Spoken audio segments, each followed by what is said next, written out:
Hi guys, நான் உங்க மகிதா. இன்னைக்கு நம்ம என்ன பார்க்க போறோம்னா வீரா பார்க்க போறோம். இன்னைக்கு வீரா என்ன பண்ண போறதுன்னு தெரியல. இன்னைக்கு வீரா நம்ம என்ன பண்ண போறது தெரியவில்லை.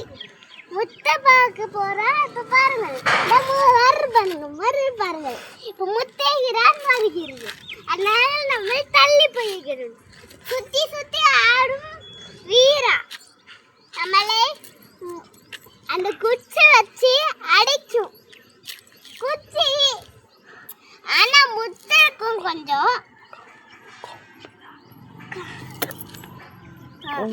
பெரிய கொம்பு, ரொம்ப ரொம்ப பெரிய கொம்பு. ஆனா கொஞ்சம் சின்ன கொம்பாரா இருக்கும். முட்டுச்சுன்னா எப்படி இருக்கும் நம்மளுக்கே தெரியாது அப்படின்னு எல்லாருமே சொல்றாங்க. ஆனா இந்த ஃபேக்ட்ல என்ன நடக்குதுன்னு தெரியவில்லை. அதனாலே தான் நான் இப்போ சொல்கிறேன். நான் இப்போ செகண்ட் ஸ்டாண்டர்ட் போகிறனால அண்ணன்கள் என்னை வந்து ஃபோட்டோ எடுக்க சொன்னாங்க. அதான் நான் இப்போ ஃபோட்டோ எடுத்திருக்கேன்.